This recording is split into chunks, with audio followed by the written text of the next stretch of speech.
Hello, Vapors. This is not a review, it's more of a discussion of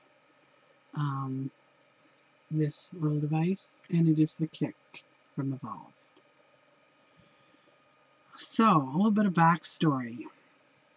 Evolv also makes something called a Darwin, and among e-cigarettes, it's up there. It's up there with the Bravari as far as price goes. The difference between a Bravari and a Darwin is the Darwin works on wattage. So basically, if you say, I like a 3.7 device with a low res atomizer, that's my sweet spot. That's where I like to vape. What you would do is you would go to this, I don't know, ohms law calculator.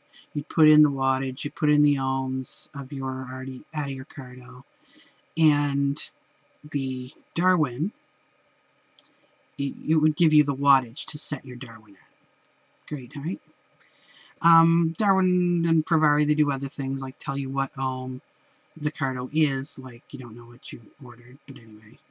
And a bunch of other bells and whistles.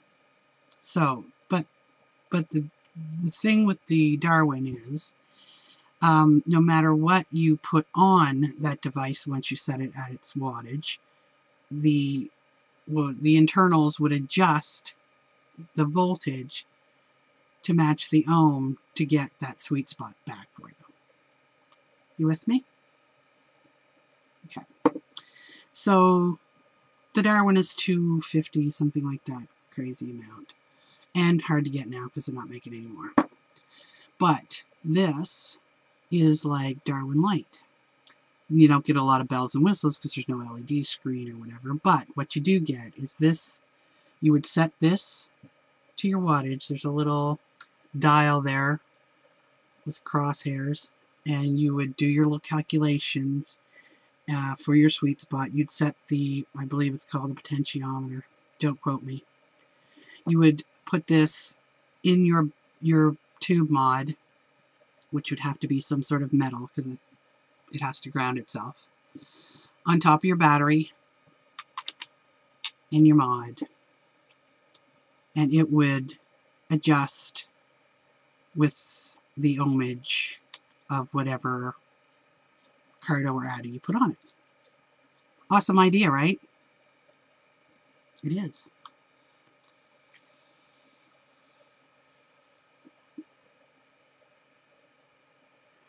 So, these go up for sale. 10 minutes later, they're all out for sale, out of stock. So it took me a while, because every time I tried to get one, they were in stock. I had no money. When I had money, there was no stock. So this ended up costing me $70. I had to buy it in Canada with shipping and taxes. It ended up being $70. So great, I've got it. Yay. Here we are. In my device. Fire it up. Did my little calculation.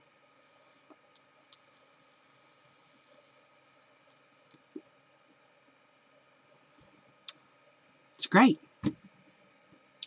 Then I have my aha moment.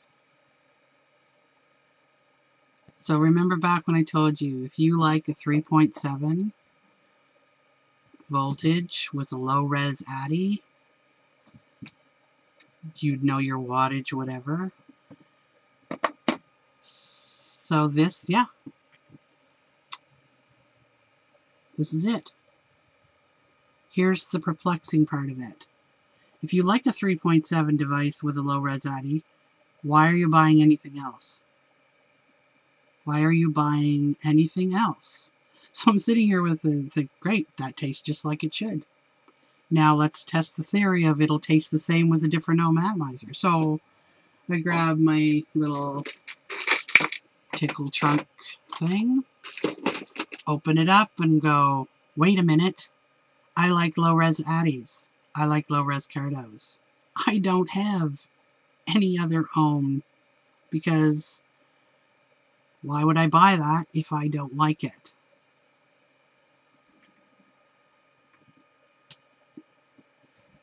Yeah.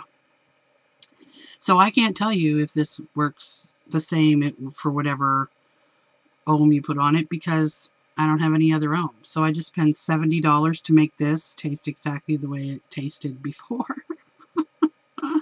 I know. Yeah, I should really think things through. But you know what? I just didn't.